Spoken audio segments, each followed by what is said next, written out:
Hi everyone, welcome back to the Posthumous Investigation. Let's investigate, shall we? I'm doing this right after my last playthrough of the Posthumous Investigation. Yeah, it's exciting.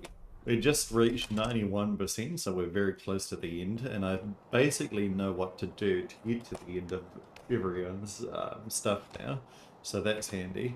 We can go to the harbour. Let's just do that. No, not the harbour, the industrial district. And let's just do Bentheo right now while I think about everyone else for a minute. Because Bentheo is very easy to do. Alrighty. Bentheo, I'd like to talk to you about this. Okay. This. Family is everything, isn't it, Mr. Santiago? Certainly a father like yourself would agree. Are you insinuating that my son is one of my suspects? Of course not. I just wonder what his relationship with Bearz was like. Ezekiel is fine. He's following in my footsteps at the seminary, far away from all this. Your wife Cuba said that you've been acting weird lately. Ben has been acting weird, but it seems he has been worrying about something these last few days. What's causing you to worry? Your son? Capito, nothing escapes her eyes. Have you noticed the look in her eyes, detective? Oblique and shy, like that of a gypsy. It's a bit racist, don't you say? Mr. Santiago, you're the one under investigation. Your behavior only confirms what Capito said. You seem to be much better than usual. Why would that be? Has Bearz gotten himself into more trouble than you have to solve? For instance, when you had to defend him in the case of the bars. That's the name of the job, damn it. Keeping Bearz out of legal trouble was part of my routine. Now what's the sudden interest in my feelings? Besides, I wasn't aware that you were close to my wife. Maybe you should worry about you and your cheap tricks instead. Calm down, Mr. Santiago. I've only asked for one maiden, the truth. Your emotional and passionate nature actually startles me, especially considering how the Secretary of State himself, Lobo Neves, described you. Ben's coldness when solving the problems created by Bearz was terrifyingly admirable. Lobo would not lie about you, so what's behind such intensity? Detective, those who know Ben the lawyer may not recognize Ben the husband, and the latter hates people snooping into his private life. I guess I gave you more credit than you deserve, Detective. What's the use of investigating me? Mind you, yesterday Bearz terminated his contract with me early in the morning. When he died, he had no legal representative. I was discarded like a rag. I'm well aware of that. Having said that, I find it odd that Bearz severed ties with such a loyal employee. I'll let you in on a secret, Detective. In return, we'll part our own ways. How does that sound? Not fond of making promises to people in my list of suspects. Bearz didn't take well to what had happened to Quinces. Hardly anyone can remain unaffected by this sort of tragedy. A tragedy, you say? Submitting a fake obituary is not what I'd call a tragedy. At most, it was a crime of fraudery, or would it be fraud? And to accomplish that, you sought the favours of Lobo Neves, Bearz main opponent. How desperate were you, Mr. Santiago? Sometimes you have to dirty your hands to do the right thing. If this is any consolation, Detective, Bearz was none the happier when you find out that I took the initiative.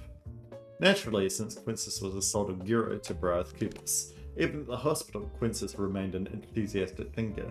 When I asked him about the reason why I'd been admitted to Casa Verde, he told me. Ben locked me up to attack humanism, and he would have killed Bearz for the same purpose. Would that be true, Mr. Santiago? Do you believe Quinces had to take action because of his nonsense, which Bearz listened to and deemed to be true? But things have backfired. Bearz has become even more controllable than ever without Quinces. When I confessed to Bearz that I secretly had Quinces admitted to the hospital, when I told him about patient 157, about the number written inside the matchbox, it was just a trick to make him tell me anything about one of my suspicions. Your suspicions, right? I guess I know what suspicions you mean. The idea going around in your head when that Quinces warned me about the child has his mother's eyes, but he doesn't look so much like you. Aha! So I have reasonable grounds for my suspicions. You'd certainly have plenty of reasons to murder Bearz, Mr. Santiago. Having been discarded like a rag and the chance that he might have damaged the holiness of your marriage, how do you defend yourself? I don't care what you think, Detective. I don't care what anyone in this bloody world thinks. Bearz refused to tell me the truth, and after his death I'll never find the answer to my restlessness. If you wanted truth, why didn't you ask Capito herself, whether or not she was unfaithful to you? I'll never pluck the courage to ask her this question, Detective. It's her eyes, Detective. Try as she might to convince me with her words, her eyes will uncover the truth. That's what I fear the most. Now that you know about my fear, do you think I would have killed him without knowing the truth? Here's what I think, Mr. Santiago. I believe your well-known cowardice enables you to commit acts that are in line with your lowliness. Truth was never your goal. In fact, you're comfortable with not knowing, empowered by your own version of the facts, which leads me to conclude that Ezekiel grew up quite fast, didn't he? Just look how little he was in this picture. Yes, the flow of time is inescapable. No more of this gloom, my boy. Ezekiel is a handsome young man. Lucky for him, he's taken after his mother. Oh, you know something I don't, Bearz? I probably do, my dear man, but about what? Oh, so be it. What do I have to lose, right? Bearz, I have something to confess. The blame I've been carrying is too much. Princess Bulba is alive. You're being funny right now, boy. Stop this nonsense. It is true, the honest truth. Princess is alive, confined in Casa Verde. He's there by my order. What? But how is that possible? Cough, cough. Why should I believe you? Maybe Bearz died himself because of his cough. If you don't believe me, see it with your own eyes. Here, take this. I wrote his number in this matchbox. Ben, if this is true, I can no longer trust you. Never again. And now, Bearz, don't you have something to tell me? Confess to a friend? Friend, if this betrayal against me is true, we'll be foes forever. Your services aren't required anymore, Mr. Santiago. Farewell. Even now, you won't confess? Yeah, so Bintia was, someone will make you pay for your immoralities, Bearz Cubas. You will pay. Why can't I say immoralities when I want it? Bloody hell. Need to stretch my mouth. Well, looks like we have arrived at the ends of this plot. I agree. Did you manage to press Ben, Detective? I did. He told you everything, didn't he? I already know the truth behind his motivations, the anguishes that he broods over. You did see the picture, didn't you? I believe you too suspected it when looking at Ezekiel. Ben Santiago is a man tormented by a fixed idea, by the possibility that his wife was unfaithful. That's why his suspicion is that Ezekiel is in fact my son, not his. And now I know that he didn't tell me about Princess's imprisonment as a sign of trust. He was only trying to get me to confess, put an end to his doubts, put an end to his suffering. It doesn't surprise me that he said what he said to Detective. Bearz refused to tell me the truth, and after his death I'll never find the answer to my restlessness. Mysteries of this magnitude are meant to remain hidden, no matter how heavily they weigh on one's soul. However, this puts us in a difficult situation regarding Ben's suspicions. On one hand, he could be my assassin. Being on the edge of frustration over his uncertainty, he was driven to kill the one he suspected the most. On the other hand, if he desired such an answer from me, and could only obtain from me, would he kill me? Would he take the answers he thought he could only get from me to another person's grave? I don't think so. Hard to say. Don't think it was Ben. It seems we have made considerable progress today, my boy. Good work. But a quick while we're ahead. I'll see you soon. So who do we have left? Not Capito. Cockrum and a few others, right? I wonder if Cockrum is available to talk to about the plastier that we saw at thing. I think I tried that yesterday, but I'll just double check it today just in case. And we've also got that note to talk about. This one, yeah. Crispin, my good man, Crispin. Let's start from the beginning, okay? Last night, the night of Bearz Cubas's murder, were you in your store? Young man, I'll tell you and anyone who wants to know. By that time, I had already clocked out. Really? So you went at the store? Where were you last night? I went to my cousin's house. That's right. What was I thinking? You can stop trying to trick me, Mr. Crispin. I'm not one of your customers. Your own cousin, Virgilia, contradicted you when stating you weren't with her last night. Why would Crispin lie about his whereabouts on the previous night? How dare you talk about how I trick my customers? I would never do anything to harm them. You're not denying what your cousin said, so did you really lie, Mr. Crispin? My trained ears seem to detect lies in everything you say. It does seem like you're trying to hide something. Hide? My boy, my businesses are all crystal clear, over ramps. Although I'm a senior man, I still have consequences in myself. I have nothing to fear. Nothing to fear? Not even a ghost? A ghost? What nonsense. I'm the one being accused of saying Tommy Ra. Yes, a ghost. The ghost of Princess Bulba. Gulp. I'm not afraid of ghosts or the undead. Besides, what would such a lost soul have against me?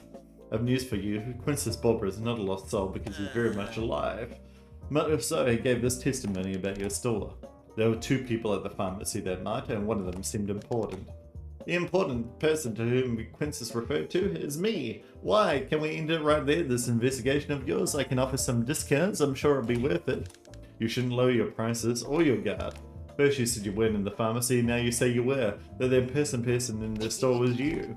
Why, Detective? What do you want me to say? First, you put my credibility to proof. Now you're listening to spirits like Quintus Bobber. Mr. Quinton, I listened to concrete proof and am guided by the light of facts. As a matter of fact, I heard your pharmacy's lights were on until very late last night. Alright, I was indeed in my store last night, and like the city's big shot, I'm not a man of material possessions. The only thing I have is my establishment. Anything that threatens my work will make me defensive. I'll say it's not your job that is being threatened.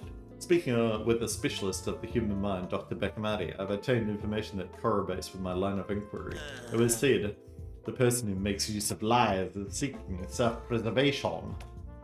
Would you be protecting your shop or protecting yourself from the possibility of being named as a potential murderer?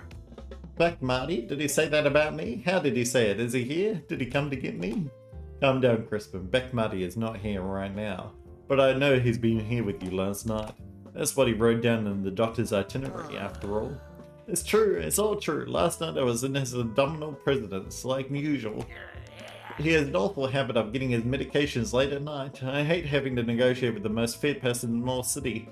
And now that Bearz is at fault for this. Bearz Cubis, and why is that? I waited all my life for an opportunity to do business with a brick shot like Bearz. When I finally got it, my boy, I realized how foolish I was. The plaster was a sham. If to be successful you needed leg scruples, then I'll live in obscurity. That was when I ended my partnership with Bearz. But when I finally did it, it was too late. Bakamati had already noticed I existed, and now he won't get out of my life. I'm scared of him to death. I can see it, Mr. Crispin. Now, why do you learn so much about last night? After all, if you're really with Dr. Bakamati, it certainly raises suspicions, being so close to the victim and lying about it. So tell me, Mr. Crispin, would you, a medicine life extender seller, have put an end to Cubis's life? After all, your deal with him could have ruined your business. The wish for revenge would be very comprehensible. Why, Detective, I wouldn't be so foolish. The scoundrel kicked the bucket right beside my shop. I admit I saw that ruffian Bearz entering the back alley, but that's all I saw. Or do you still think that I would have been bold enough to kill him and leave his body right there? In the end, if you want to incriminate me, you'll need more than my quarrel with Bearz for it. I could never succeed with the plaster, but Bearz also never did and never will. By lying repeatedly, your credibility is in shambles, Mr. Crispin, so trusting your words becomes an impossible task. What we know after disproving your story is that you were at the crime scene and that you had a motive. Therefore... Yep, there's Bearz. Look at them, living their miserable little lives, ignorant to the fact that the greatest of all men walk among them.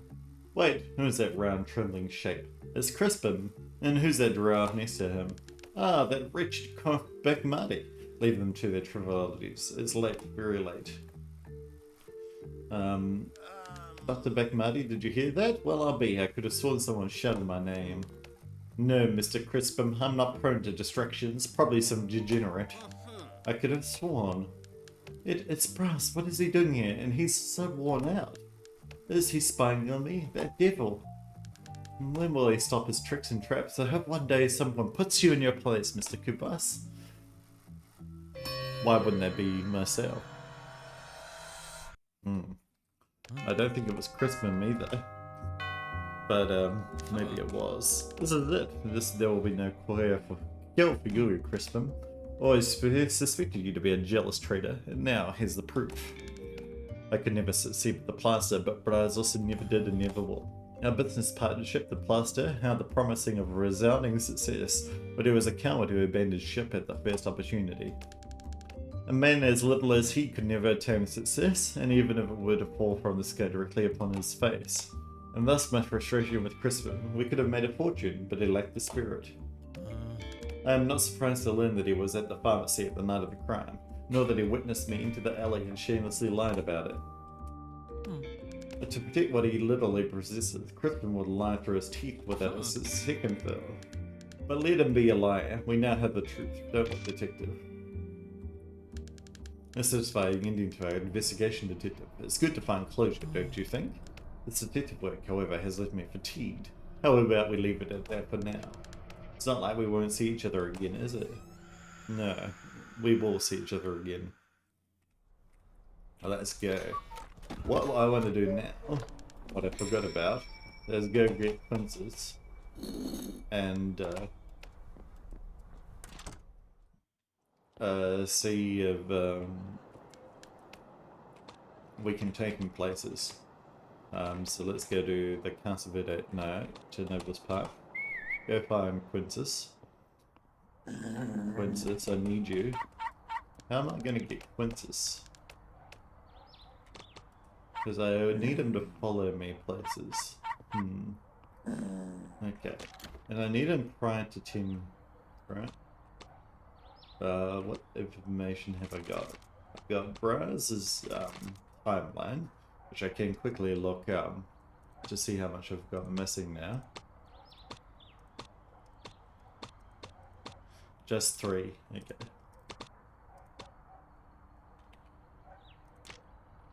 And we want to talk to Quintus about the Ghost of Quintus. We can probably talk to Beck Marty about that as well. Done that. First I need to find Humanity's best friend. Where can I find a place with a good view of the ocean? Well, we're right next to bloody Quintus right now, and we can't get him.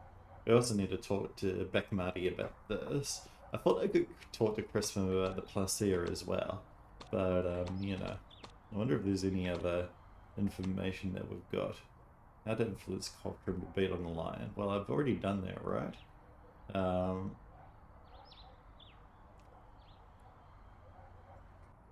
Yeah, change the accident side of the number, can move in the box with the line. Right. Maybe we can talk to Cochrane about animals, but I doubt it. And items, that's what I want to look at as well. Have we got an item that we could use that we haven't? No. Okay, so let's talk to Thingamajig. Alrighty. And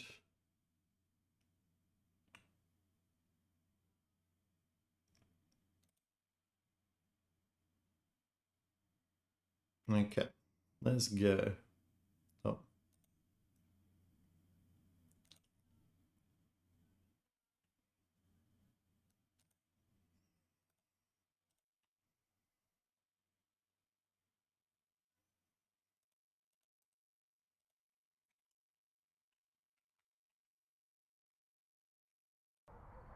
Perfect. Alrighty.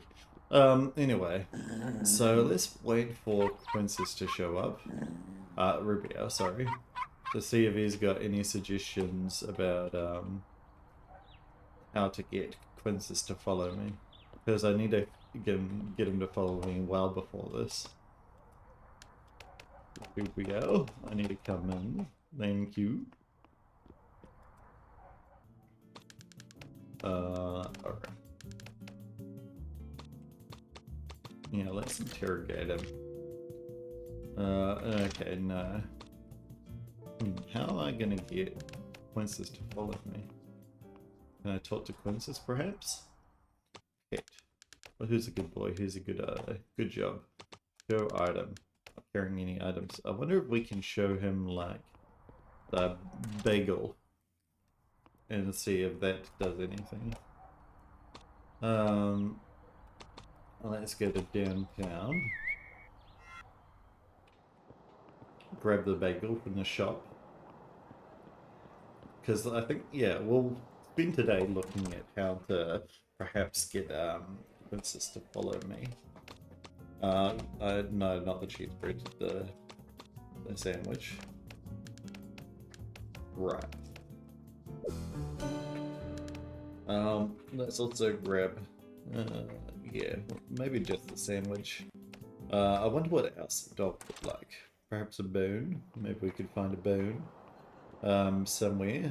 I don't think I've ever seen a bone before, but Maybe we can ask Quintus what Quintus likes. That will be somewhat smart. But let's see if we can convince him of the sandwich first. Yes, Rubio, can I come in and talk to Quintus for a minute?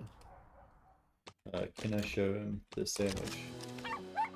Okay, so yeah, Quintus will follow us if we give him a sandwich. That's handy. But we need Quintus well before 150, right? Because the instructions say that we need to look at the thing. Let me have a look at my my tab for a minute. Clues. I must remember to take Princess's view. Where can I find a place with a good view of the ocean? Here. Well, in this place I have a beautiful view of the ocean, so this is where I need to decipher the coordinates of the humanity trivia map. So yes, but yes, what was the first coordinate again? I've forgotten between now and yesterday. The first coordinate's 10 hours, 55 degrees. It's well past 10 at the moment. We could wait to 10 p.m. I guess. Or we could let's take Quintus around various places. Because I know that's an achievement, so let's do that. Let's take him to the downtown. And to Paso Verde. There we go. We're taking Quintus everywhere now. Let's go take Quintus to see Quintus. Wonder if that will work.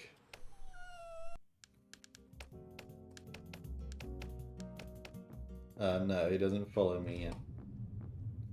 Have you got any ideas about Quintus?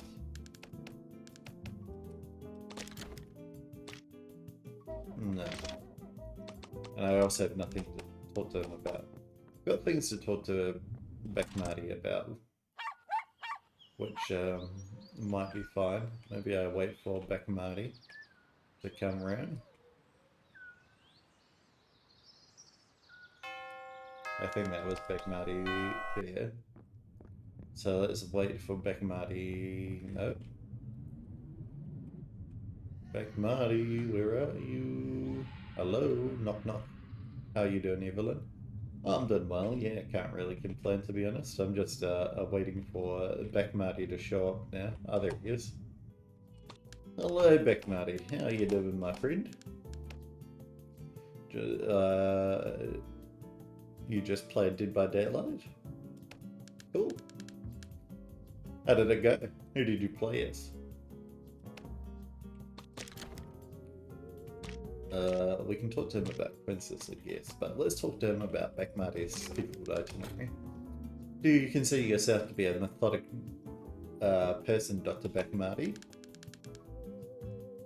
I had the chance to see your schedule's content recently and was impressed. Impressed with my simple organization? Mental disorganization detective is a huge indicator of mental loss of control. If you can't balance your own day, how would you balance your life? I don't know for sure. To me, every day looks a bit like the other.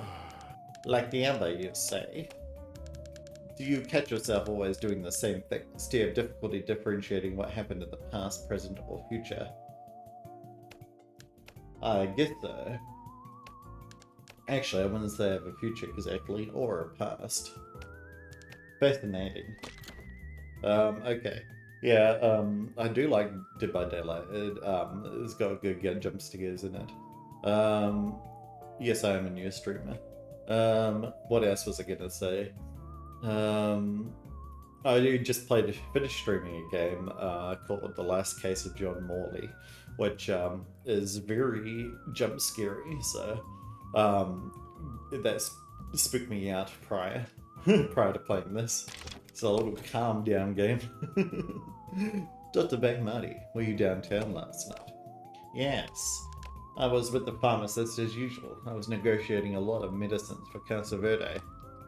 Thank you, Doctor. Based on that, You have the habit of asking extremely obvious questions, Detective. Such trait belongs to manipulative or dissimulative personalities. Someone made them for me. I commissioned it. Such personalities find themselves frequently asking the obvious with the goal of testing the people around them. Do you consider yourself to be a dissimulative person? No, of course not. Which is exactly what a dissimulative person would say. Mental note, patient in addition to dissimulation presents a high degree of innocence falling for simple logical tricks. Would you like to reword? Do you consider yourself to be a dissimulative person? Well, no, I will not. If you say yes, he also imprisons you, so there's no good answer to that. Or I guess you press no and then yes, I guess. Maybe. No, I've got no information for you, my good friend. No, I'm not. If I could only fix this chair, well, let's go. Will he fix up the... Yeah. Alright. Where am I going now? Probably want to go speak to... Oh, that's a cool little emote, isn't it? Probably want to go speak to Quince's again. So let's go grab some ham sandwich for him. I would like a ham sandwich, please. Thank you for the ham sandwich, my good friend. Goodbye. Where to now? Let's go to the park.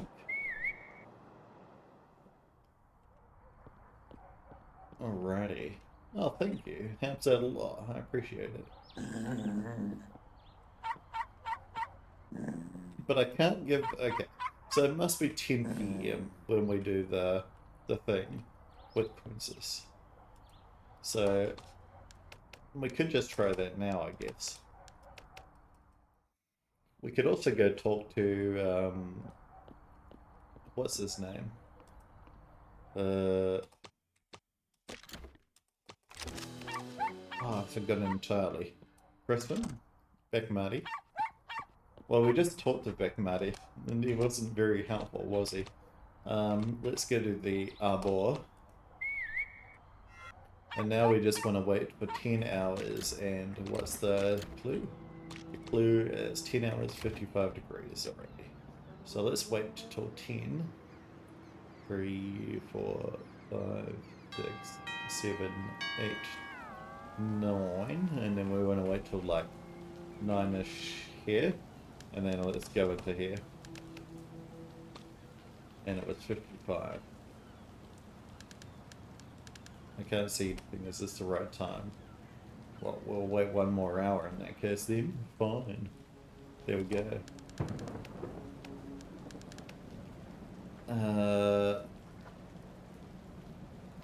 Check it on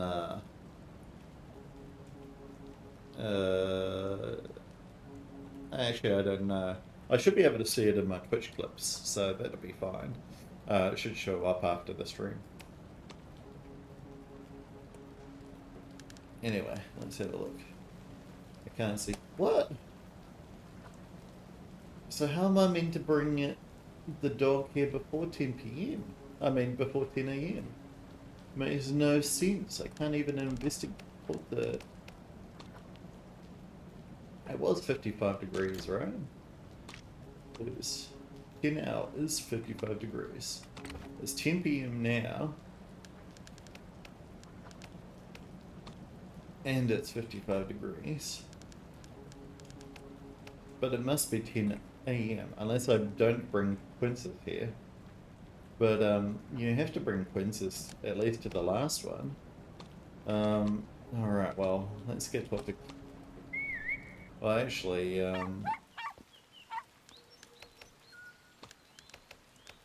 let's go in and see if Dr. Bergmati is here. No, I didn't think it would be. Well, let's just end this day. This day is too hard. Let's get a little hint, shall we, while we're here? I don't like getting the hints, but... The medication you found at Cancervity, what was it called? Placea, that's right. You know, just it looks like another medicine. I did. No, no, it can't be. You know, anyway, you must check it out. Go to Chris Straw and see what he knows about this Placea. Why am I getting Chris Straw to ask about the Placea? Well, thank you, Evelyn. I appreciate it. I'll check it out later. Will things be different today? I doubt it. Sure. Alrighty, let's go and talk to Chris about this Placea, I guess, and let's go grab a bin while I'm here.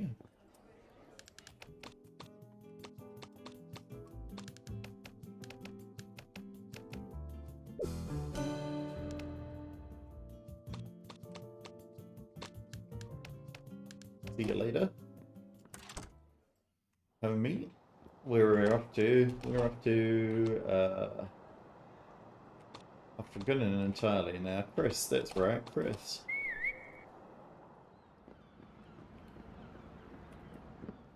Chris, yeah.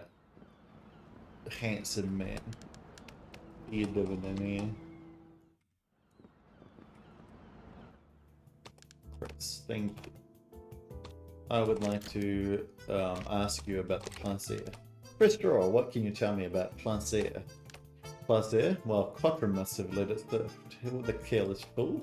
I see you've been to Cancerverde. My product is a huge success over there, but know that it is a strong medicine. Very forward. I don't recommend you take it unless you have a prescription, eh? Wink. Of course you're the one behind the Placea. The distribution being handled by Cochrane up to Cancerverde, along with that suspicious shipment arriving at the harbour, and all that fraudulent frequency that miracle medications exhale. It's all coming together. After all, it is only watered sugar, or best yet, cane molasses. And if that wasn't enough, your label resembles that of another, Bearz Kibis's plaster. And what could you possibly do against me? Look here, my success is guaranteed, especially with Bearz's death. That fool never suspected I was tricking him. Yes, I stole his idea and created Placea. The plaster never even came to be. Placea is a copy of the plaster.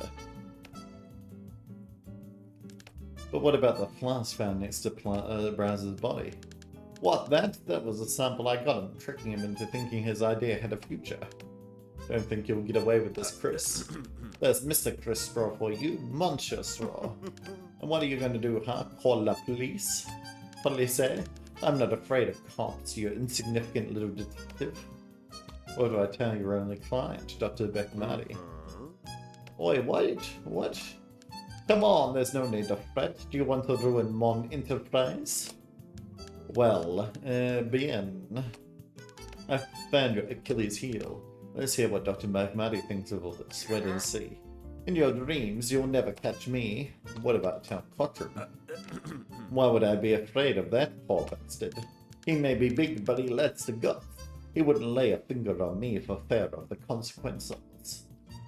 Oh really? What if I do show it to him? So, we don't want to show it to Cochrane, but we do want to show it to Beckmarty, which we will do later on. Let's talk to Cochrane about this for now.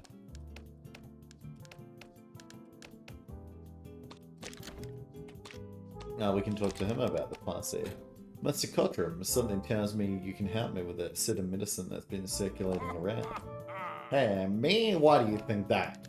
What medicine are you talking about? I'm not a doctor. You don't have to be. I'm referring to a product named Placea. Have you heard of it? It's in everyone's mouth, and I wish it was just because they're talking about it. But they're talking, right? That's what matters. That's what every merchandise needs to sell well. Whoever is behind is getting some dough. Alrighty, well thank you, Cochrane. I'll see you around later. Or maybe yes, no, maybe. I don't know. Let's have a look. Oh, it's 11 AM now. It was just 10 AM when I was looking earlier. Bloody hell. Alrighty. 55. I'm just going to double check that there's nothing here. Nope. But we could do that tomorrow, I guess. Beckmarty, what are you doing here? And more importantly, can I talk to you here? Nope. Okay. Who else do I want to see? No one really at the moment, do I? We probably want to talk to Bakamati later, so let's go do that in a second.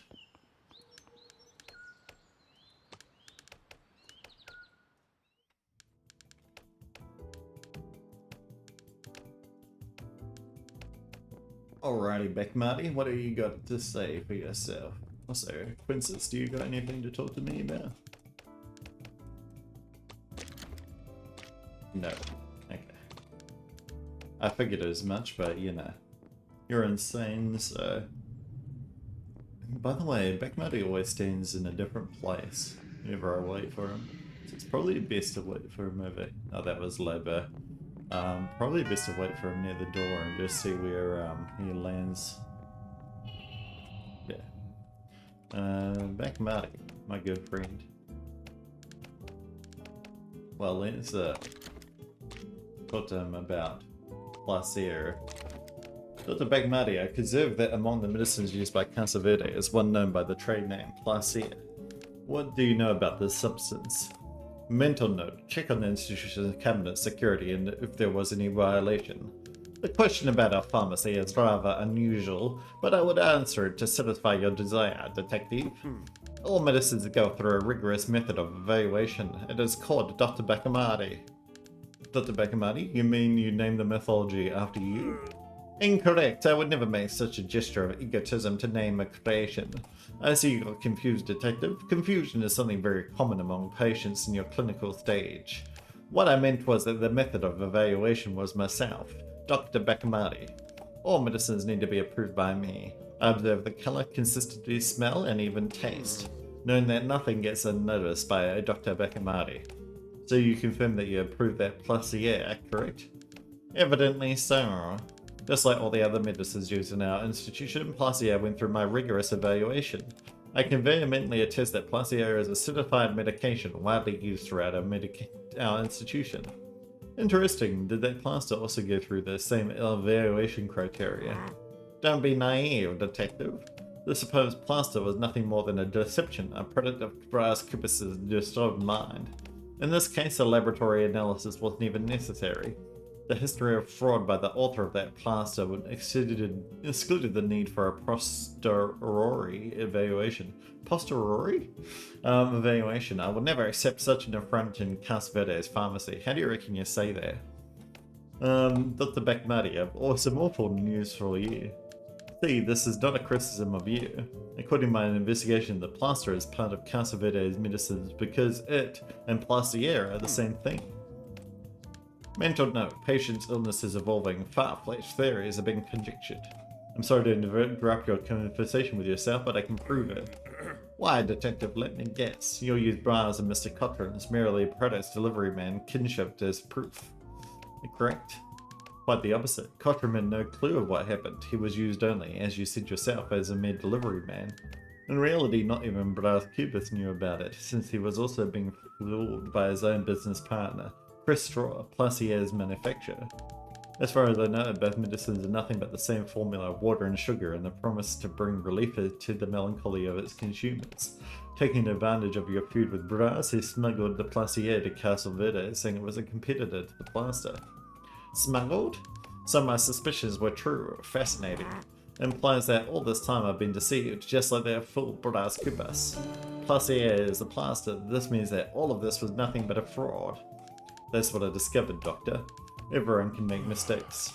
My inexhaustible intelligence was surpassed by mere opportunities. All this time I've seen myself as Rio de Janeiro's beacon of science and consciousness, but I was blind. My rigorous criteria, they're nothing more than prejudices. My cognitive ability is just normal.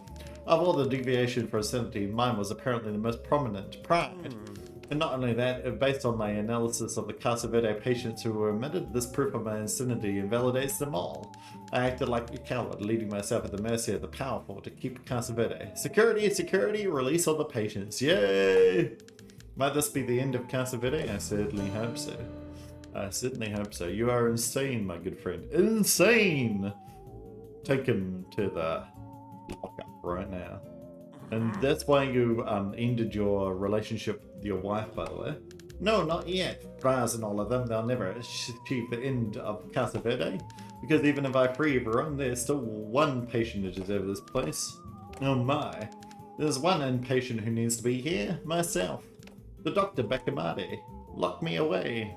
Yes, perfect. He locks himself away. Leave, you're all healed. I'll take revenge on those who put me there. Wait, there's the Bearz Cubas. Oh, is that Rubaio? Thank you for your explanation, Detective. Now leave me alone. But I want to talk to you more. Oh, wait. Can I talk to Quintus at least? Where does he go? Quintus, good boy. Yup. Good boy. Yup. Let's go, we have things to do. Where do you think he goes? Nobles? I reckon he probably goes Nobles. It's a pity that that doesn't happen earlier. Nobles. I reckon he probably goes to his house. We shall find out.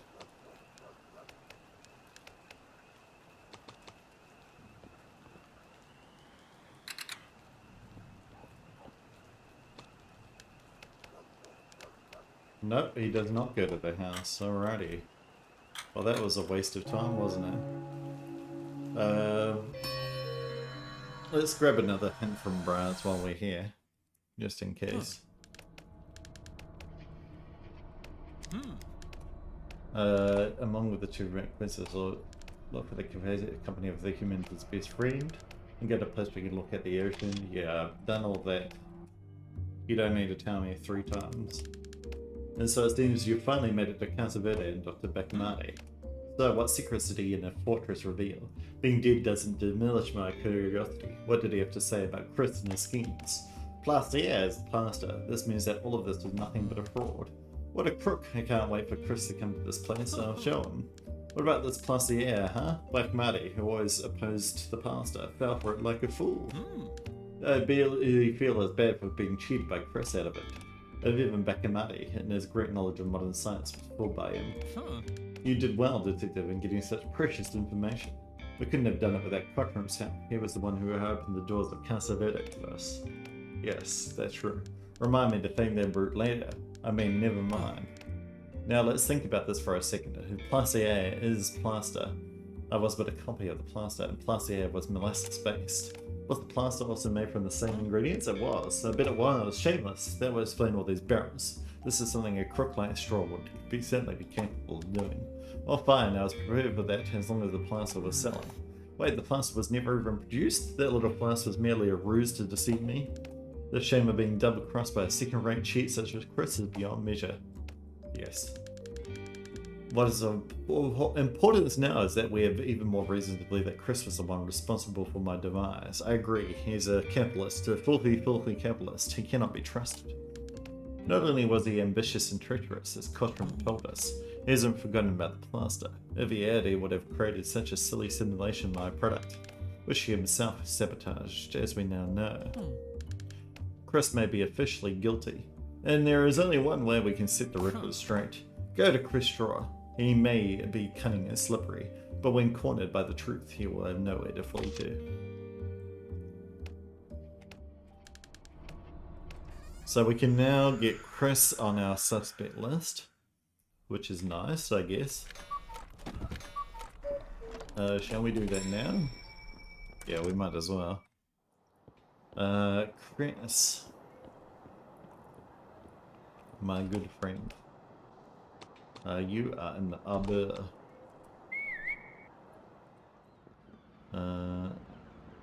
Rubio, I know you're insane. Trust me. I get it. Let's enter quickly. And Chris, I've got to talk to you about something. Apparently I've got nothing to talk to you about. So how else will I be able to get...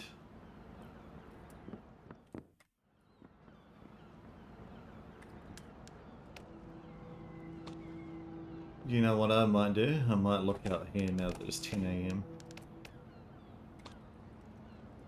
55. Number 12. What is the next step? Okay, so the number 12. So that means that we come here at 12. And grab another number. So 12 and 160.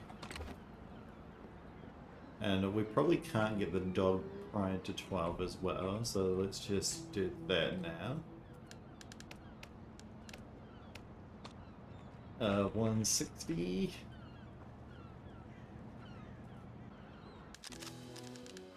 The number 35 was pointed on that, but okay, I can continue. Okay, so now we have to go get the dog, 35. So let's go back to downtown. Go see the... Yeah. And I think this one's quite late. I think it's like 9 PM, so we should still be fine.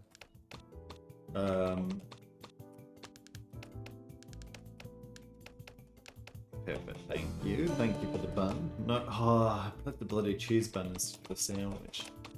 We're losing time on this very important speed run that we're doing. I'm not doing a speed run. Alrighty. Let's go find the doggo. Now, get Quincy's, actually, will Rubio be at home? Yes, he will be. That's fine. Rubio leaves his house to go insane at like 3 PM. So...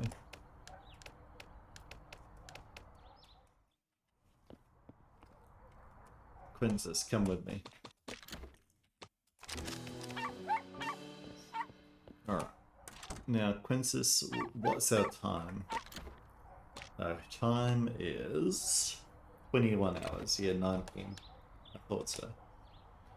Is there anything we want to do prior to 9? Might want to... I was going to say talk to Bakamati, but is there anything that we can really talk to Bakamati about prior to him going insane? No, not really. Let's go to the... Where do we want to go? Industrial? Nah. Let's just get to the harbour and wait. Till 9. I think that's probably the best use of our time. 4, 5, 6, 7, 8. And it was 35.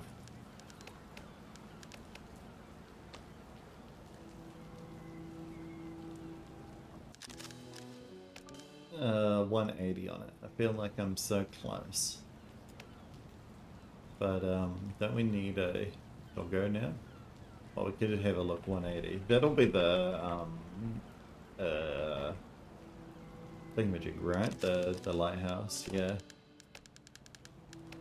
Yeah, perfect. Alright, let's get to the lighthouse and dig up the thing. Alrighty. Come on, Princess. Come with me. Right now. Is that also what Cockram and the other lady is looking for, Vigilia?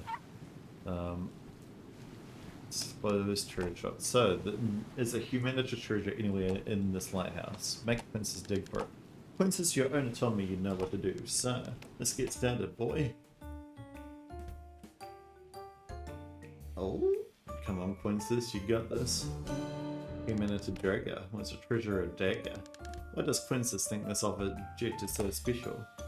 Well, we can talk to various people about it, including Princess himself at the insane asylum. So let's go there next and see what Princess has to tell us. Yeah, goodbye. Princess should be still available to chat to, I think. He doesn't go to bed for a little while. Yeah, perfect. Princess, where are you? There you are. Alrighty, I would like to talk to you very quickly. about the knife. No, never mind. I can't talk to you about the knife. Unless I've got it in my pants. Very well, Mr. Quintus, Sporber. Patient 157 and a high profit of humanitism. I believe I have enough to question you the proper way. However, of all my suspects, you are by far the one that I suspect the least. See here what I found. You found it. I wasn't sure what anyone who would ever find it. The dagger is of great importance to the symbolism of the humanity doctrine. After all, much like a dagger, knowledge can be easily concealed out of sight, only to be drawn when they least expect it, and then wham! The lethal blow is delivered. Metaphorically speaking, I hope. The philosophy of Quintus doesn't reward sensitivity. There's no place for regret. Tell him, Quintus. Mr. Quintus, it's because of attitudes like this that humanism is seen in a good light. When Bearz was prosecuted, it was alleged that it was the doctrine that corrupted him. Prosecuted? A lawsuit? Ha! There's only one law, my boy, life. A fleeting arrangement of particles caught between the before and after, the non-being, the non-place. Since you're here and you bought your file from your investigation, allow me to treat you about the 4 phases of humanism, yes? In the first phase is called static, which I just described to you. Your current situation is a bit static, locked up in an unbreakable place. Everything you know thinks you're dead. It's not much like not existing, would you say? That reminds me, my boy, the capital of Finland is Helsinki. True. Mr. Quintus, one of the people who believe you're dead is Rubio, and this is what he told me. I don't doubt that Bearz and Quintus's tragic outcomes are related to humanism. By tragic ending, he means your demise. The tragic ending is related to humanism because everything is related to humanism. But the ending of Bearz and Quintus were very distinct. Bearz is gone, but Quintus is very much alive. And even if he wasn't, Quintus the dog would still be here, strong and steady, carrying the weight of our doctrine in his little paws. That may be so, Mr. Quintus, but that's not all that's being said. There's even an obituary written for him. But how? Quintus, do you believe that? Apparently it was forged as an exchange of favours between the big shots of Rio de Janeiro. One of the big dogs of the city, a member of the fraternity, seemed to want you gone. You see, Quintus, so it is for all. If it was a foundry, then you are truly alive. Where do you hide the champagne? We must celebrate. Won't you drink all of it? Quintus Bobber, you old rascal. Mr. Quintus, doesn't it affect you to know that someone on the outside was eager for you to disappear? Let's continue our lesson, my boy. As you can see here on the board. Board? As I wrote just here, the first phase is the static phase. Quintus, the chalk, please. I feel 2 things for whoever benefited from my disappearance. The first one, admiration. After all, what they did to me was nothing more than a demonstration of the second phase of humanism. The expansive phase. Goodness, this is some good chalk. In this phase, one moves from the emptiness of the static phase and finds desire. The need to have something. In this case, the something in question was Ben's desire for me to be dead in the world. You know it was Ben who put you in Casa Verde. How did you come across this information? Bearz told me the day he died. I can't wait to personally confront Ben about it. It will be a wonderful dispute. Does the drawing on the board look like Ben? Quintus, this chalk is not good, and it tastes bad. Well, that's true. Ben was the one responsible for it. When I talked to him, this is what he told me. Quintus' influence was very harmful to Bearz. It was a question of time for a fatality to happen. A typical attitude for someone not initiated in humanism. A coward, struck modestly, stifling their true desires. Well, this takes me to the second feeling I felt towards my conspirators. The third phase of humanism is called the dispersed phase. In it, the impulses and desires are multiplied, expanding themselves to the beyond as they please, impetuously. Mr. Quintus, if someone wishes to learn about humanism and resort to its primary book, the Bible of Humanism, what will they find? Nothing but blank pages. How will you know it prevail? The power of knowledge isn't just in words, but in actions. Have you ever seen water boiling? The bubbles are made and unmade continuously. Everything, however, is water.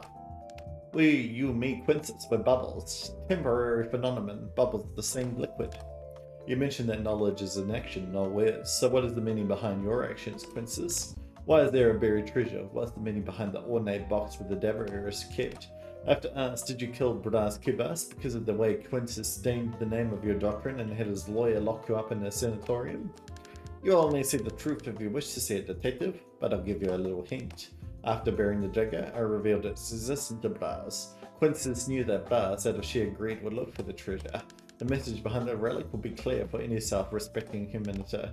A dagger, like any other weapon, is nothing more than a means to overpower your enemies in war. I see, I think, but if Bearz is the winner in this story, how could he have been the victim of a crime? Seems to me he was defeated. By whom?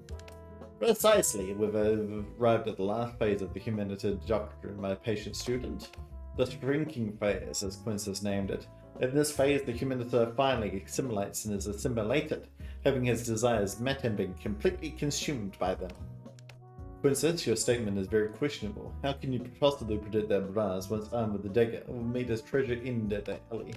And what's more, how would the dagger find its way back to the lighthouse once Bearz had won over himself? Bearz's ending seems like a product of chance to you because you lack vision, young man. Everything happened as it should. About the dagger being back at the lighthouse, the humanitor treasure found its way back because Bearz bought Quintus a lockpick with which he could escape Casa Verde.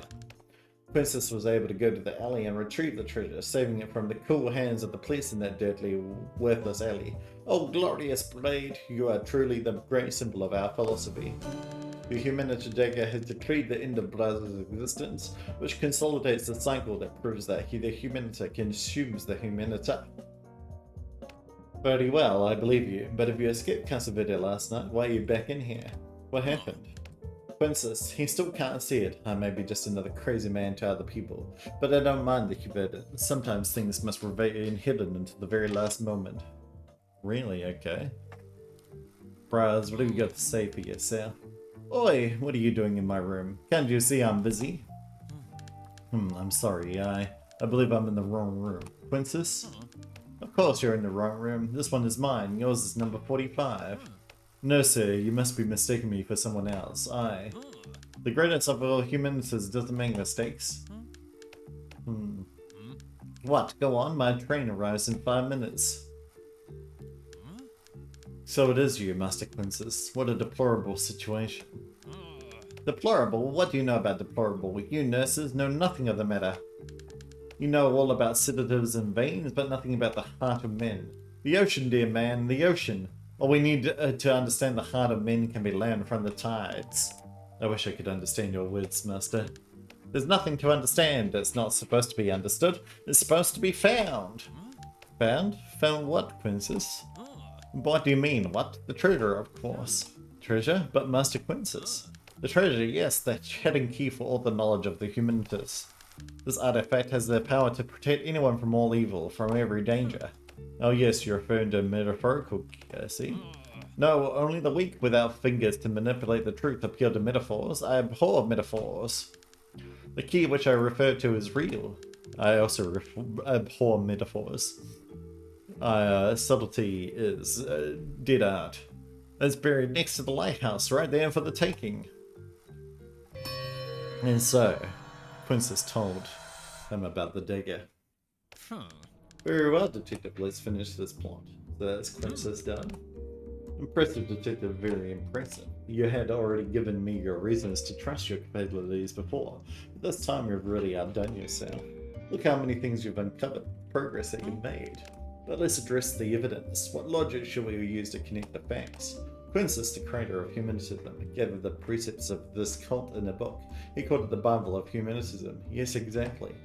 But it's a blank book. The true lesson, however, that Quintus hid in this book is the fact that its pages are blank. Am I right? Quintus Bulba's intention was to communicate that the humanity's main principle is that action trumps words, I remember well. But there's more, isn't there, Detective? Exactly, although Quintus believed in actions his faith didn't keep him from possessing secret treasures and relics. There was a tale about the existence of a precious treasure hidden in the city that could unlock the doors to the true teachings of our doctrine. That story would remain untold if you had uncovered that Virgilia saw me carrying this precious object. Yep, and it was stolen from your house. Exactly, Detective. I found it, the humanity treasure. This little box was nothing less than the box art containing the greatest of all the humanity's treasures, and I had it. The ceremonial dagger, of course, Quintus's final message. The dagger is a weapon which, when we cut open a new way, hurt their opponents. At the same time, much like knowledge, it is light and can be hidden inside one's garment. Who among the passers-by on a busy street could tell who's carrying a sharp dagger and who isn't? That's true. It is the same with knowledge. Magnificent detective, we're very close to finding solving the mystery of my death. What? What did he say? The Humanita Draga has decreed the end of Bearz's existence, which consolidates the cycle that proves that the Humanita consumes the Humanita. He believes the Humanita Dagger was destined for this end. If Humanita devours Humanita, does that mean I was nothing but a tool to prove the logic of his doctrine? Probably. But that's absurd, I'm much more than that. Of course, this thing is nothing but a pawn in his chessboard to prove some theory. He's mistaken. I'm the protagonist of the story. No, you're not. You're too self-assured, Bearz. Too self-assured. Detective, I confess I'm a bit surprised by this statement. Although investigations up to now have been little more than an excuse for me to dig up the dirt on the people in my life, rather than uncover anything about my demise. This statement from Quintus, however, you almost found out the truth. I believe we've reached the end of the story, huh? After all, could it be possible that I was murdered by someone other than him? Quintus had the murder weapon, didn't he? So that's it then. Congratulations, my boy. You discovered the murderer. I never thought I'd see this day, but it has come. What? Of course we have enough evidence. Believe me, detective, I may have been harsh on your ability to do your work during my many encounters, but I knew a finished story when I see one. Thank you for everything, and reset. Yes, rest. And don't investigate further, you hear me? But I will. I will investigate further. I've also got, Graham Direction, Bearz Cubus. Lead Programming, Bearz Cubus. Project Management, Bearz Cubus. Bearz Cubus and Bearz Cubus. Lead Game Design, Bearz Cubus, and Additional Game Design, Bearz Cubus. Bearz Cubus and Bearz Cubus. Well, thank you, Bearz Cubus, for making this fine game. I appreciate it. You're amazing and wonderful. You're not at all a self-absorbed, terrible person who only thinks about themselves. Let's wake up, shall we? Get out of here. What? Wait, something's not right. That's not usually what happens, and besides, Bearz was very odd. I mean, odder than usual. Is this how it all ends? That can't be. The case is not over. There are still suspects for me to interrogate. Something tells me this isn't the end of the story. I certainly agree. I certainly agree. Let's have a look at stuff that I've got to do. So being married from Casa Verde, Quintus said he was going to get revenge on his incarcerated, but where? So he might go to the nobles, in that case, to see thing. We've also got to get this. Yeah. Talk to back Marty. Who's the influential person that power over back Marty regarding the Casa Verde payment? The end of Casa Verde. That would be Lobo. So let's go talk to Lobo as well. We could also talk to the lawyer, but Lobo first. Because he's the person, the Secretary of State, right? Yes. I've heard that Casa Verde could be ending. Is that true, Mr. Secretary? Do you know anything about it? Yes, attentive voter, the future of the institution was uncertain. If you asked me that a few days ago, I would confirm it. Let's say some controversial opinions were raised about Casa Verde. The public opinion was totally split. Any politician knows this isn't good. Really? And what is the source of that controversial opinion? Was Bearz behind it? He was above all else very controversial. Well said, dear voter, he was, as in he is no more. Just like the possible ending of Casa Verde. What changed there? You know, dear voter, sometimes things in politics must change so that everything remains as it is. Some agreements were made for the good of the city. Soon we won't need to worry about the strike, much like the concession for Casa Verde, which is guaranteed. Dr. Bakamati knows what needs to be done. The institutions are all working as usual. A vote for Lobo is a vote for maintenance. No, I see. So it was the concession for Casa Verde that was in danger. The concession. Even the greatest castles need permission to stand. Mr. Labonovitz, you had a hand in the case of the concession for Casa Verde, didn't you? What can you tell me about that? Yes, Casa Verde, a most valuable institution for Rio de Janeiro. It's only natural that I have a hand in it, you see. Lobo Neves' progress, Lobo Neves' science. All I did was come up with a new agreement for the concession. It was almost expired. Nothing more. Nothing more? You sure you didn't talk to make it different stuff in the concessions? Let's also have a look at what happens. So we need to talk to Bearz about that. I've already done that. We've probably done all of this. So we need to get him insane again. Bakamati, this is. And follow him. Let's get a Casa Verde outskirts. Let's get a delivery from the store as usual. Yeah. Perfect. So with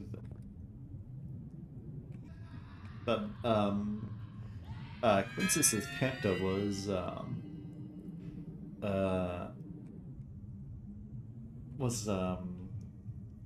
the lawyer, so we probably want to go see him, see if Princess gets the industrial district. Back Marty, my good friend. I would like to talk to you about this. Well, actually, yeah. Do I want to talk to you about that? Probably. Can you talk about Princess, Dr. Buddy? Of course. Male, adult, elderly, 70 years old, medium height, thin, light, slightly grey skin, protruding eye bags. No, I'm not interested in Princess' medical chart. I'm interested in knowing why he's at Casa Verde and how much you were involved in this hospitalization. If possible. Patient 157 is at Casa Verde for the same reason as all the other patients. The ultimate purpose of the institution in all cases is the civil re-socialization and reintegration of the individual when sane into society. It's worth commenting that patient 157 is recovering well. However, due to daydreams, he still needs to stay with us for a while longer. Daydreams? Of what kind? Reading my notes here. Patient presents delusions of grandeur and fantasies, claims to be the author of Cuba's death. Oh boy. Not exactly, being older than 70, he's hardly a boy. Right, okay, well, I'll talk to you about this. Dr. Bagnati, I'd like to talk to you about your greatest creation, the Casa Verde. Mental note, patient is still affected by the illusion of being a private detective. Condition aggravating? Doctor, the deceased Bearz was one of Casa Verde's many critics. He even compared it to a prison. An accusation coming from a big shot like Cuba's can probably affect more than just the popular view of the place. Irrelevant detective, this kind of publishing, cheap, unscientific populist, cannot damage my image in any way. I mean, Casa Verde. Would Galileo have lost his faith in his truth when beset by ignorance?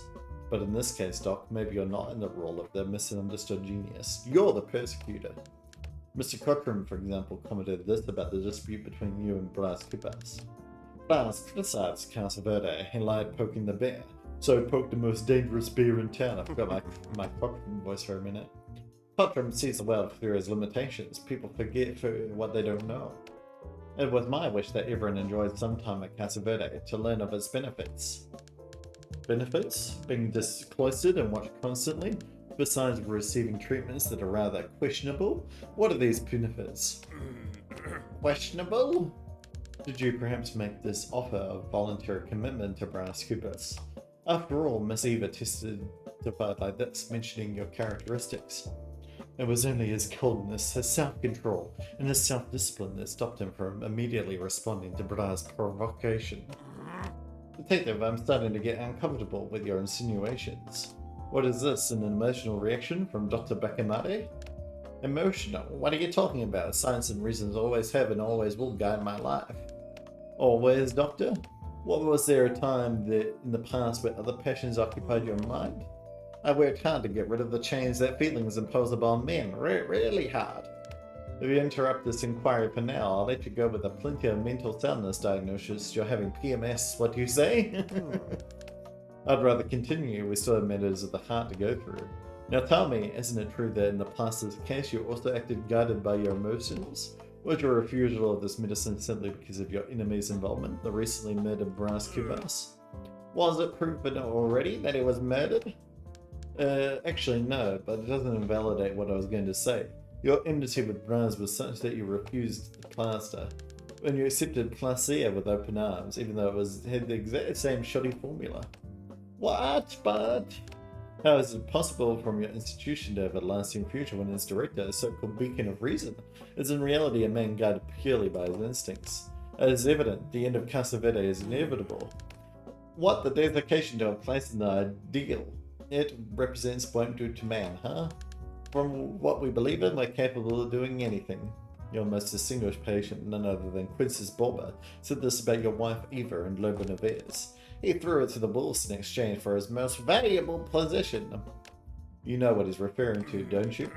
Yes, I do, Detective. Of course I do. You would commit Eva, your own wife, Neves' political enemy, in exchange for what? A guaranteed the concession of Casa Verde for a few years more?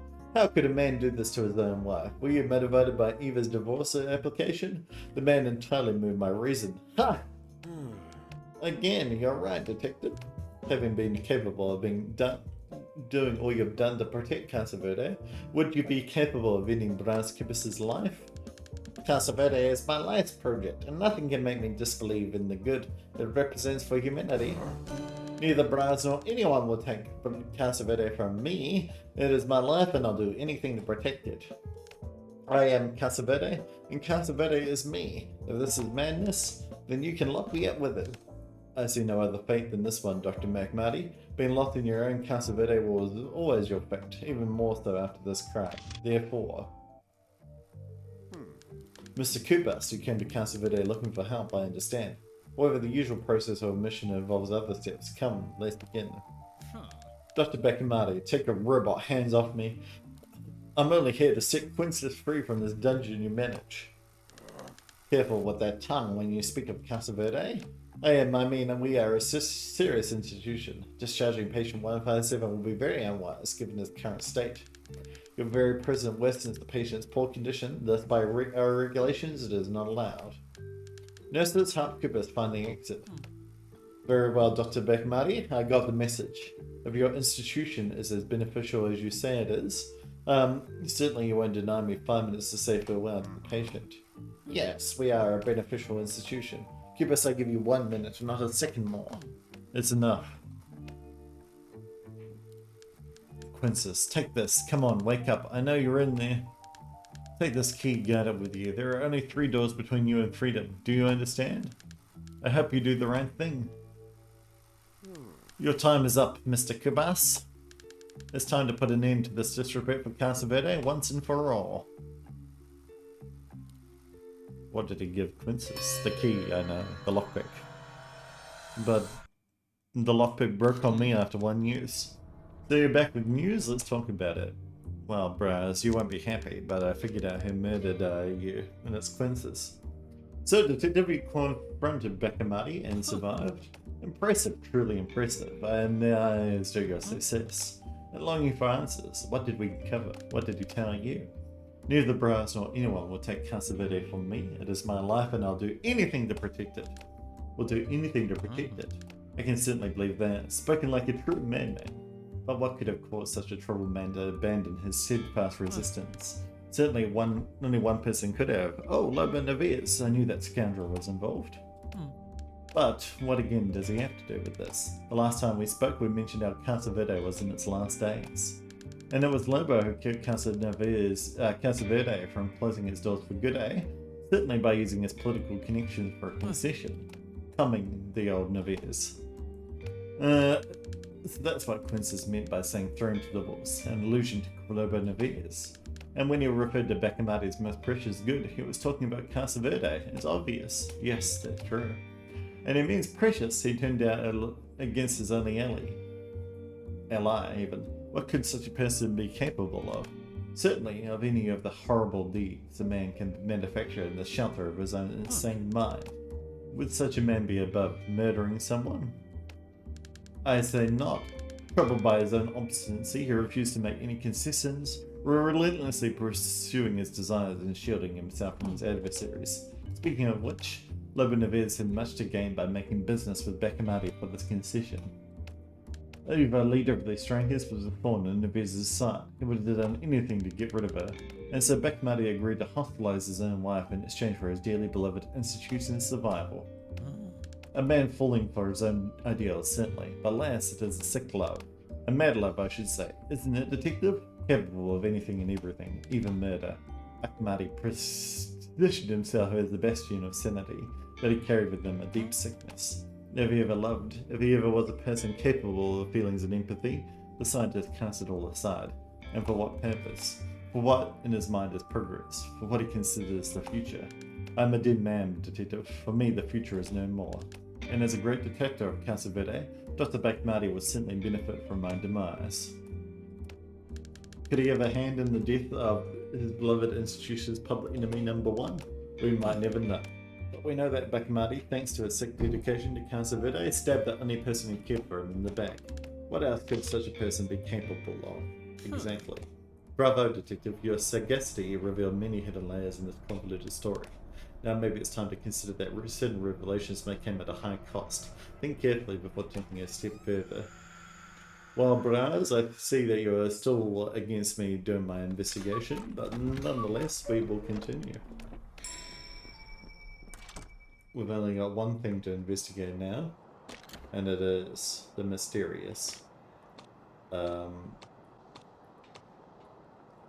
Letting the hens out of the hen house, so to speak.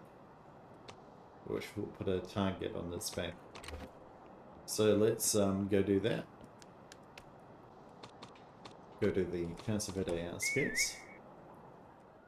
Go let the hen out of the hen house. It's not an unusual time for deliveries. It's literally as early as I could get in here. Bakamati, get your ass here. I know you want me. Hello, Lobo. Goodbye, Lobo. There you are, Bakamati. I'm gonna make you go crazy. Your rigorous criteria is nothing more than prejudice and disturbances of your mind. It's not possible. What did I do? Security is security. Feel patience. There's only one impatient who needs to be here, myself, the Dr. Bakamati. There we go. And then we can follow Princess. Right, I'll take revenge on those who put me... So those who put me there, eh? We know that the only person that put you there is really Ben.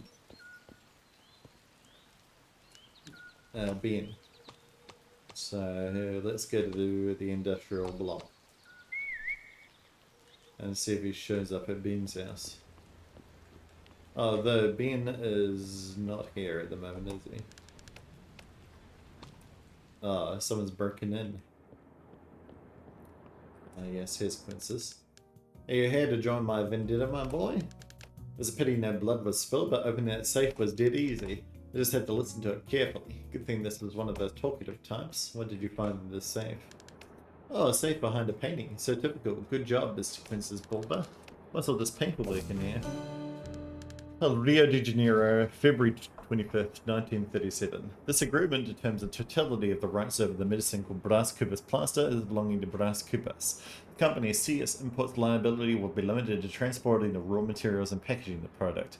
It is expressly agreed that CS Imports have no rights over the formula, product sales, or any other royalties related to the Bearz Cuba's plaster.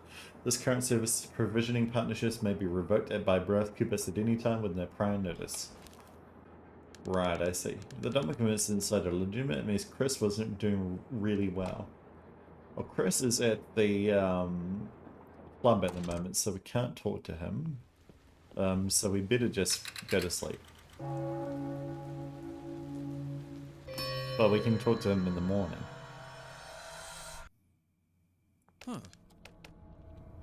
Let's go talk to him now.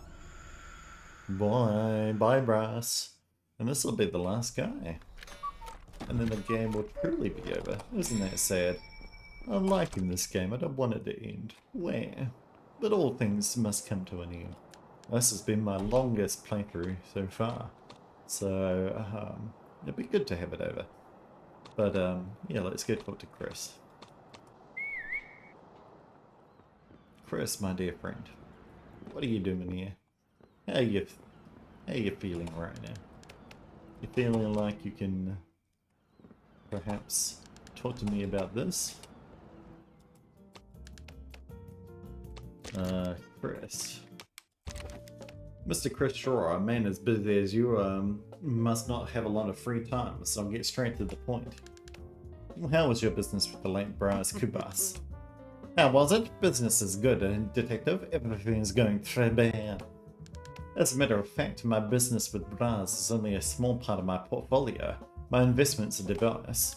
If that's your line of argument, just wait to say for your poor mind. Poor mind? Maybe you're the one poorly understanding. Your ties with Bearz were in contract. With no shadow of a doubt, his death benefited you, didn't it? Let's delve into this former partnership, the plaster itself. Oh, big whoop, you want to talk about this medicine, Bearz Cuba's deceit? You're right, detective, I'm a busy businessman. That's too busy for you. So many opportunities and you're still talking about yesterday. You're right, but how about we sugarcoat this conversation? For example, why do you need such a large shipment of cane molasses, Mr. Chris? Is it really necessary for a medicine for adults to contain such large amounts of sugar? What are you talking about? This is an industrial secret. I'm a magnate. I have many ventures, each one more successful than the last. I work while they sleep, and you are nothing but a mere pawn in the service of Bearz Cuba. You're definitely venturing by pretending watered sugar is real medicine. Watered sugar? How dare you? You're a nobody. A yes man for Bearz. Better than being a white-collar criminal. Don't deny it. I know you're ambitious enough. After all, I heard the following about you from your employee, Contrim. Chris is ambitious, or is even more ambitious than Bearz. A betrayal would have come from any of them. Now tell me, Mr. Chris, what is this betrayal he speaks of? You and that chatterbox, Contrim? Blabbermouth, you know nothing. Power disputes in business are common for bigwigs like me. Winners are winners and losers are losers. Ever heard of a win-win situation? And what did you win in this dispute? The plaster never came to be, but placer on the other hand. Isn't that right? Well, detective. I gave you less credit than you deserve. Monsieur, you see, this way I wouldn't have to share my products with someone inferior to like Bearz. But the truth is, one way or another, I will end up profiting. And maybe you would like a piece of it. Then we can put an end to this investigation. Tempting, but I'm no good with money. Don't insist on placer, or better yet, the plaster's knockoff. You're flying too close to the sun, detective. Are you sure you don't want to come down? I never give up, Chris. And if I do come down, I get back up with double the reinforcement. Speaking of doubles, do you really think that your second-class plan will go so far? Second class? I'm first class! Your plan didn't please your first and main client, Dr. Bakmati. Here's what he said about your medicine. Plaster is a plaster. That means that all of this was nothing but a fraud. Oh, my career. This is the end of my beautiful career. I had so many miserables to explore, so many fools to deceive. Those riches, Bakmati, Bearz, and the rest of this insignificant town, all too small for my greatness. What a curse that I dared to trust Bearz, betrayal. Right, because the contract made it so that all the royalties from the medicine will go to him, right? For a man such as you, this was certainly attacking your pride. Something that could drive a person to the edge. Was that what you did? Limited Bearz competition the old-fashioned way? That's just it, detective. Do you think I was defeated? I'm fearless, agile, sharp. I'm a fox. I always land on my feet. And this fall is what motivated me to create the placer. It helped me grow thicker skin. Being part of both developments, I was competing against myself. I had control of the market and I dwindled the plaster until it was all but forgotten. And what about you? How do you know that you won't be forgotten? Ha! Detective, if you take me in because of Bearz or anything else, I'll be out in no time. I have many businesses, people depend on me. Do you think your little investigation is more important than the economy of Rio de Janeiro? Please. And if I lose the contract with Casaveto because of this tale, so be it. The harder the battle, the sweeter the victory. The plaster is dead just like its creator. Plaster, on the other hand, still has a promising future. Mr. Straw, if you're as smart as you think, you wouldn't have left so many traces of your crimes. There's no denying this, Mr. Straw. You are the murderer and your time has come. Therefore... I'm arresting you. Mr. Straw, I come to see the development of our product. Bearz, what are you doing here? Are you confident about the launch day for the plaster? What day will it happen? Are you micromanaging me now? A business genius such as myself? We must have autonomy, you see? Some space for our greatness. If you need proof here, take this. I have a sample of the plaster here with me. You can keep it. Chris, I will not be duped.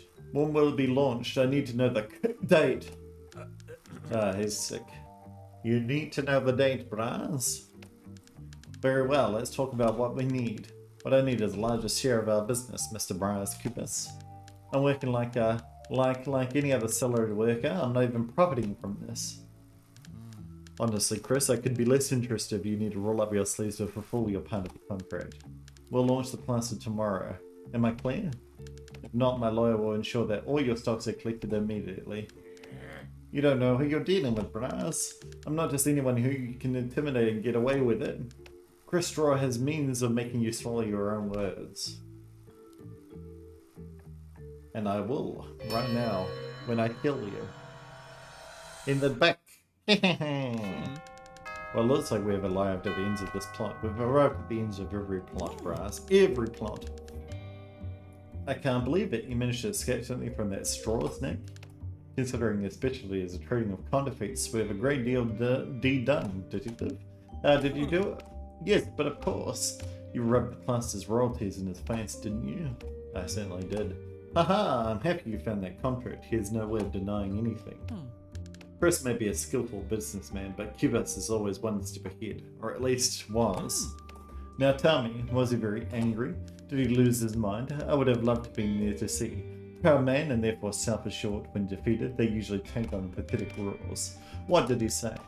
The plaster is dead, just like its creator. Plastier, on the other hand, still has a promising future.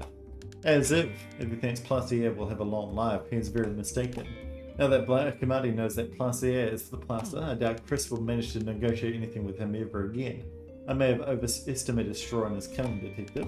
I even suspect he couldn't be behind my ending. Would have been too much for a small brain.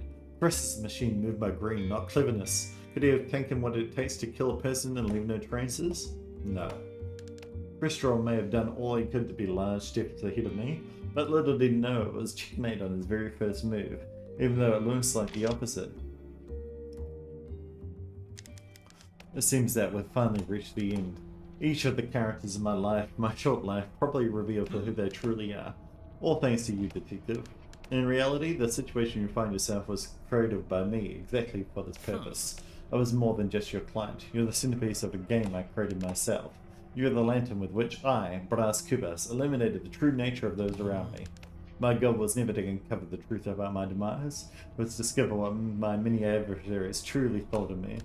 After all, they would have never exposed themselves when I was alive, not freely as they've done now that they're free from my existence. However, I didn't know it would be so excruciating. I thought I'd be delighted by all the secrets I would uncover, but I've come to realize that some things amount to nothing. Happiness and knowledge are two sides of the same coin, detective. That's true. You shouldn't have done this to yourself, Bearz. You're too self-absorbed, too narcissistic, and you ended up hurting yourself.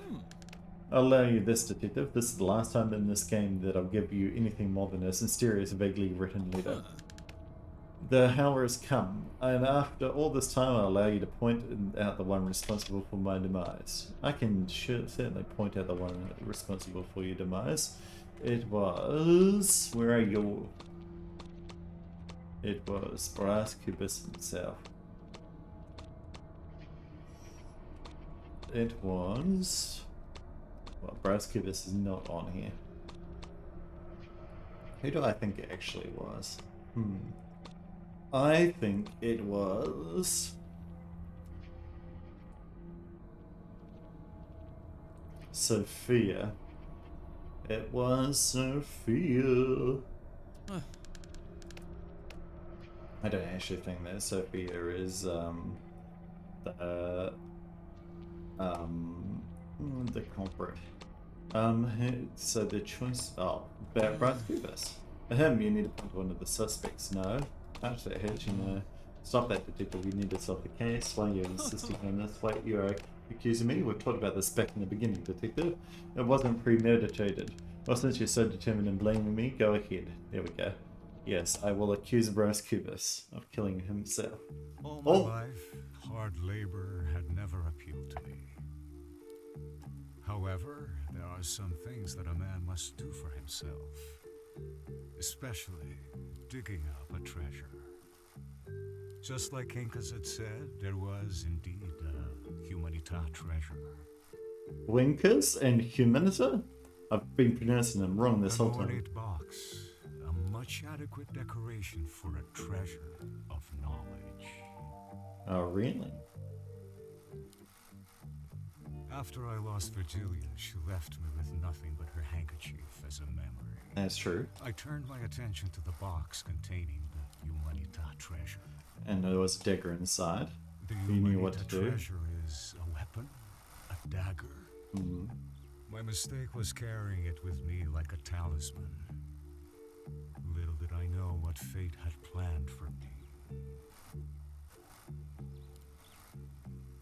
That wasn't an ordinary day. You were sick. The heated arguments I had took a lot of energy. And my health wasn't as its best. Yeah. And thus, Brass Cubas fell to the ground. And the dagger drove into your house. Yes, the Humanita dagger.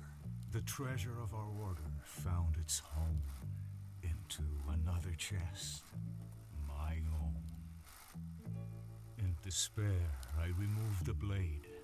Another fatal mistake. Exactly, you should have left it in. That way you wouldn't have died. The bleeding is uncontrollable, and after a few moments, yes, Brass Cubas is dead. Brass Cubas. At least I was pronouncing that right. It was a Cuba. Of all the suspects in our plot, you're accusing me, Detective? Does that satisfy you, Detective? Are you glad you blamed me for my own demise? I hope so, because I will extend this conversation. As you may have noticed, Detective, I've made many enemies, opponents, because I was passionate about every aspect of my life. In death, not only I could look back, but I also had the opportunity to look forward and see what happens to the world when I leave it. There's a bitterness in realizing that, after all that I've fought for and achieved, I leave nothing behind. No legacy, no lasting mark on this earth, apart from me. The ones closest to me will inherit nothing but resentment, and my remaining estate will be torn and wasted throughout the years. Yes, I lived an intense last day, but it was more due to the deterioration of my health than an epiphany or transformation. If we meditate on this, we'll see that the only thing my demise left for us was in fact a mystery. How we can rest and part ways. You too are free. All of your effort to help me understand the ones around me, untangle the knots in my routine. I hope you're satisfied with your ending. I am. After all, it was your choice. My time is up. All that remains from Brass Cubas are his memories. Until we meet again. I think it was the true ending. I don't think it was anyone else, really. Alrighty, well thank you to Bruno Taddeo for making this game. Thank you for Lily Cancian for doing the lead programming. And all these people that helped work on the game. You did an amazing job and I enjoyed every moment of it. What are my final thoughts before I end up this recording? I think that maybe it was a little bit long in the tooth, but overall, you know, I enjoyed a lot of the characters, a lot of the mystery, the fact that you could choose your own ending at the end. I think I had pegged it that Brass Cubas was the man that had killed himself fairly early on. Although I didn't know the exact machinations. I didn't notice he was sick until this episode. And even though I know that he would have been coughing before. And I didn't think about the dagger until this episode, and I never verbalized it to you, so that was a terrible thought on my behalf. But yeah, the fact that he had the dagger in his pocket and he fell down just makes sense, right? But anyway, that's it for the game. I hope you enjoyed. If you did, or to press like, or comment, or subscribe. And in the meantime, I'll see you in the next one. See ya!